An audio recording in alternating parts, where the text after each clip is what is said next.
Assalamu alaikum, barkanmu da sake saduwa da ku a cikin wannan bidiyon. Faransa ta rufe ofishin jakadancinta a Nijar a ranar Talata saboda gazawarta na aiki kusan watanni 5. Rufewa wadda ke nufin kawo ƙarshen takun tsaka tsakanin Yamai da Fari. A babban birnin ƙasar Nijar yanzu ana neman yin sulhu. Muna cikin tsarin dangantaka da ke a tsakanin ƙasashen biyu, Faransa da Nijar.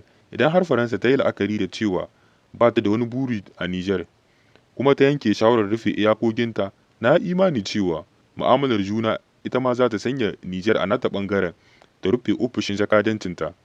Daga wannan lokacin da muka ce wa kanmu daga yanzu muna neman 'yancin kai, muna son mu samu cikakken 'yancin kanmu kamar yadda sunansa ke nufi.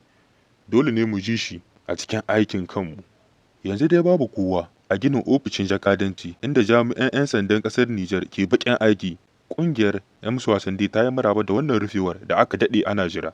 Ya kamata mu su rufe wannan ofishin jakadancin tun da daɗewa, domin kuwa a matsayinmu na matakin ƙungiyar 'yan wasan dai mun nemi gwamnatin Nijar da ta karya duk wata alaƙa ta siyasa da ta tattalin arziki da ƙasar Faransa, har sai ta samu sabbin hukumomi da suka fahimci ma'anar yakin da muke yi da kuma yi wa juna saniyar ware tare da mu. Ƙungiyoyin farar hula na Nijar yanzu lokaci ya yi da za su yi aiki da daidaito da ƙasar Faransa da sauran ƙasashe. Yanzu dai babu wata maganar baƙar fata. Kuma idan Faransa ta rufe ofishin jakadancinta don ramuwar gayya, to dole ne ta yi wa kamfanoninta a Nijar haka. Idan har wani mataki ne na ramuwar gayya dangane da zaɓin 'yan Nijar na 'yancin kai da a yanzu za su karfi 'yancin kansu da kansu, Faransa za ta fi dacewa da kawo ƙarshen kwangilolin da ta saka a ƙasarmu tun ba da jimawa ba, shekaru 60. Har yanzu zai yi wa mutanen Nijar adalci idan Faransa ta bar ofishin jakadancinta da kamfanoninta da suka daɗe suna cin karensu ba babbaka.